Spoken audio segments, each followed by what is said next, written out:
White wash, totally অপ্রত্যাশিত কিন্তু white wash হয়েছে। ওয়ান ডে ফরম্যাট যেটা কিনা বাংলাদেশের আমাদের স্ট্রং ফরম্যাট, স্ট্রং জোন, সেখানে হোয়াইট ওয়াশ হয়ে আসার পরে টি-20 ক্রিকেট যেটা কিনা আবার ওয়েস্ট ইন্ডিজের সেরা ফরম্যাট, ওয়েস্ট ইন্ডিজের স্ট্রং জোন, স্ট্রং ফরম্যাট, সেখানে ওয়েস্ট ইন্ডিজকে হোয়াইট ওয়াশ করা আসলে আনএক্সপেক্টেড। আমার মনে হয় না বাংলাদেশ ক্রিকেটের যারা অন্ধভক্ত আছে, ডাইহার্ট ফ্যান আছে, তারাও চিন্তা করছে যে ওয়েস্ট ইন্ডিজকে ওয়েস্ট ইন্ডিজের মাটিতে তাদের ফেভারিট ফরম্যাটে হোয়াইট ওয়াশ করবে, বাট হয়ে গেছে। কংগ্রাচুলেশন বাংলাদেশ, অভিনন্দন বাংলাদেশ। ম্যাচের ব্যাপারে যদি একটু কথা বলি, এখন 189 রান করছে বাংলাদেশ 7 উইকেটে, আর ওয়েস্ট ইন্ডিজ কোনো কম্পিটিশনে করতে পারে নাই। আমি বলবো যে এই ম্যাচে ওয়েস্ট ইন্ডিজের যখন বাংলাদেশ 189 রান করছে তখনই আমার মনে হয়েছে যে ওয়েস্ট ইন্ডিজ পারবে না, কারণ আগের 2 ম্যাচে যেভাবে উইকেটের উপর উইকেট গেছে, কোনো বড় পার্টনারশিপ করতে পারে নাই। এই ম্যাচেও এত আগের ম্যাচে 140-50 রান টার্গেট তারা করতে পারে নাই, যে এই ম্যাচে 189 তারা করার কোনো সম্ভাবনা ছিল না, কারণ ওয়েস্ট ইন্ডিজ অলরেডি নার্ভাস ছিল আর বাংলাদেশ কিন্তু উজ্জীবিত ছিল। সো আমি বলবো যে বাংলাদেশ 189 করার পরে ওয়েস্ট ইন্ডিজ, আমার এক্সপেকটেশন এরকমই ছিল যে 120-30-এর বেশি যাবে না, যতই হারিটা থাকুক না কেন। আর ওইটাই হয়েছে, 120 রানও করতে পারে নাই, 120 রানের নিচেই অল আউট হয়ে গেছে। বাংলাদেশের ব্যাটিং 189 রান করছে, দেখে মনে হতেছে অনেক ভালো খেলছে, বাট আমার পয়েন্ট অফ ভিউ থেকে, আমার ব্যক্তিগত মতামত থেকে আমি একটু বলবো যে আসলে কিন্তু বাস্তবে সেরকম চিত্র ছিল না। কেন ছিল না সেটাই যদি আমি একটু বলি, শুরুটা কিন্তু খুব খারাপ বলার সুযোগ নাই। সৌম্য সরকারের জায়গায় পারভেজ হোসেন ইমন চান্স পাইছে আর খুব পারফেক্টলি ভাবে কাজে লাগাইছে। পারভেজ হোসেন ইমনের ইন্টেন্ট ছিল খুব ভালো, শর্ট সিলেকশন খুব ভালো ছিল, টাইমিং খুব ভালো ছিল, ছোট স্কোর করছে, ছোট স্কোর বলা যায়, টি-20তে 40+ রান হলো, মানে ভালো স্কোর, ভালো ম্যাচ খেলছে। সো আমি বলবো যে পারভেজ হোসেন ইমন সবচেয়ে আমার কাছে যে জিনিসটা ভালো লাগছে সেটা হইলো পাওয়ার প্লে কাজে লাগাইছে। এই ইম্প্যাক্ট প্লেয়ারের দরকার টি-20তে, যে প্রথম 6 ওভারে 1 উইকেট 2 উইকেট গেল, আমি থামবো না, আমি কন্টিনিউ করব। সো পাওয়ার প্লে কাজে লাগাইছে, ওয়েল ডান। লিটনের ব্যাপারে আমি কোনো কথা বলতে চাই না, আমি ইমিডিয়েট 3 ফরম্যাট থেকে টেস্টে না হইলেও আমি রাখতে চাই তাকে, বাট ওয়ান ডে আর টি-20, মোট কথা সাদা বলের যে খেলা, সেখানে আমি লিটনকে ইমিডিয়েট চাই ড্রপ করতে।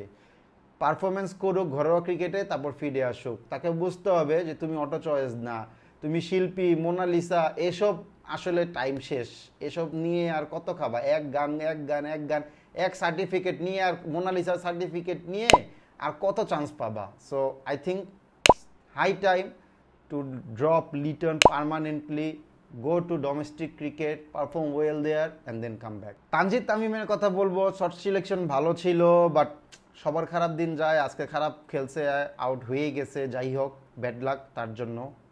তারপরে আমি বলবো, আগেই বলছিলাম যে এই দলে আফিফের কোনো জায়গা নাই। আফিফ কি পারফর্ম করে বা কিসের ভিত্তিতে দলে আসছিল সেটাই আমি বুঝতে পারি নাই। সো আমি মনে করি আফিফের জায়গায় মেহেদী মিরাজকে খেলানো সঠিক সিদ্ধান্ত হয়েছে। মেহেদী মিরাজ দলকে, আফিফ যেমন বোলিং নাই, মেহেদী মিরাজ টি-20তে এই পজিশনে, তাহিদ হৃদয় যেহেতু নাই, এটা তাহিদ হৃদয়ের পজিশন, শান্তর পজিশন, তারা যেহেতু নাই, আমি মনে করি এই পজিশনে মেহেদী মিরাজ আজকের জন্য বেস্ট ছিল। তার যতটুকু করা দরকার সে সেটা করে দিয়ে গেছে। আর শামীম আর জাকেরের কথা বলবো, তাদের মধ্যে যে কেউ রান আউট হইতে পারতো। কপাল শামীমের খারাপ ছিল আর বাংলাদেশের হয়তো ভালো ছিল, তাই জাকের নিজেকে আউট ভেবে ড্রেসিং রুমে চলে গিয়েছিল। টিভি আম্পায়ার শামীমকে আউট ঘোষণা করলো আর ড্রেসিং রুম থেকে ফিরিয়ে আনলো জাকেরকে। অনেকদিন পরে দেখলাম যে ড্রেসিং রুম থেকে কেউ ওইভাবে ফেরত আসলে, নর্মালি কিন্তু বাউন্ডারির বাইরে কেউ যায় না, বাউন্ডারির আগ পর্যন্ত ফাইনাল ডিসিশনের জন্য ওয়েট করে, বাট অনেকদিন পরে দেখলাম যে ড্রেসিং রুম থেকে কাউকে ফিরে আনছে। আর জাকিরের মধ্যে কিন্তু একটা মানে জেদ ছিল, I have to prove myself today. So বাংলাদেশের জন্য সেটা ভালো হয়েছে আর জাকিরের জন্য ভালো হয়েছে। হোয়াট এন ইনিংস, সেটা আমি পরে বলবো জাকিরের ব্যাপারে কথা। আমি বলবো যে বাংলাদেশ কিন্তু মিডল ওভারে 16 ওভারে সামথিং 126 রান ছিল, 6 উইকেটে 2টা রান আউট আসলে ভেজাল করে দিছে মাহাদি আর শামীমের, মাহাদি আর শামীমের রান আউটটা বাংলাদেশের কিন্তু একটু ব্যাকফুটে চলে গেছিল। কিন্তু সাকিব আর জাকের কিন্তু খুবই ভালো ব্যাটিং করছে, লাস্ট 5 ওভারে প্রায় 63 রানের মতো নিছে। সাকিবের ইনিংসটা ছোট ছিল, বাট আমি বলবো খুবই হেল্পফুল ছিল, যে জাকিরকে হেল্প করছে যে জাকির তুই খেল, আমি আসি, সমস্যা নাই। জাকির ওইভাবেই খেলছে। সো ওয়েল ডান সাকিব, ছোট্ট ইনিংস, বাট আমি সেই ইনিংসটাকেও গুরুত্ব দিব। আর Zakir my man, what an innings! পুরো 3 ফরম্যাটই, পুরো ওয়েস্ট ইন্ডিজ সিরিজে, পুরো ওয়েস্ট ইন্ডিজ সফরেই কিন্তু জাকির প্রতিটা ফরম্যাটে ভালো খেলছে। জাকিরের কিছু কথা আমি বলবো যে আগুন ছিল আজকে, কিন্তু অভিষেকের পরে কিন্তু প্রায় বেশিরভাগ ব্যাটসম্যানই বিপক্ষ টিম ওইভাবে জানে না যে সে কেমন খেলে না খেলে। সো এই সিরিজে পারফর্ম করার পরে নেক্সট সিরিজে কিন্তু জাকিরকে নিয়ে কিন্তু বিপক্ষ দলের যে কম্পিউটার অ্যানালিস্ট আছে তাকে নিয়ে বসবে, তার ব্যাপারে বিশ্লেষণ করবে কোনটা তার সঠিক জায়গা, কোনটা তার স্ট্রং পয়েন্ট, কোনটা তার উইক পয়েন্ট, কোন জায়গায় সে খেলতে স্বাচ্ছন্দ্য বোধ করে, কোন জায়গায় খেলতে সে স্বাচ্ছন্দ্য বোধ করে না। এইসব বিষয় কিন্তু কম্পিউটার অ্যানালিস্টে বিপক্ষ টিমে এটা অ্যানালিস্ট করবে। আর নেক্সট সিরিজটা জাকিরের জন্য অনেক ইম্পর্টেন্ট হতে চাইতেছে, নিজেকে প্রুভ করার যে হ্যাঁ আমারও দুর্বলতা আছে, বাট আমি বিপক্ষ টিম যদি আমার দুর্বলতা নিয়ে কাজ করে আমিও আমার দুর্বলতা নিয়ে কাজ করব, সেটাকে আমি স্ট্রং পয়েন্ট বানাবো। কারণ জাকির হলো আমরা সবাই জানি অফ সাইডে খেলে কম, অন সাইডে খেলে বেশি, অফ সাইডের বলগুলোও অন সাইডে খেলে। বাট যদিও আজকে যে অফ সাইডের বলগুলা অন সাইডে নিয়ে যে 6 মারছে, এটা কিন্তু মানে ছোটোখাটো কোনো ব্যাপার না। একে তো কঠিন হইলো, আপনার টাইমিং লাগবে, পারফেক্ট টাইমিং লাগবে, আর মাসেল পাওয়ার লাগবে। আর মাসেল পাওয়ারও আর জাকির আলী খুব ভালো দেখাইছে। 6গুলো যদি আপনি দেখেন সবগুলো কিন্তু লং 6, এমন না যে ছোট মাঠ হয়ে দেখে 6 হয়েছে, যে কোনো বাউন্ডারিতে কিন্তু এগুলো 6 হবে। এক একটা 2টা বল তো বাইরেই চলে গেছে।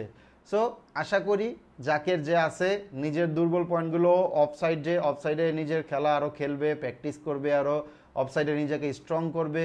আর ইয়র্কার যে আছে সেটাও নিজেকে স্ট্রং করবে, স্ট্রং করে পরবর্তী সিরিজে কিন্তু জাকির আলীকে প্রমাণ করতে হবে I am not a one, যেমন ফুটবলে বলে না যে ওয়ান সিজন ওয়ান্ডার, জাকির যেনকে না বলে যে I am a one series wonder. So hopefully Zakir will continuous from Bangladesh ক্রিকেটে। আমার যতটুকু মনে পড়ে অভিষেকের পরে 3 ফরম্যাটেই এমন কোনো প্লেয়ার বহুত দিন পরে ভালো খেলছে।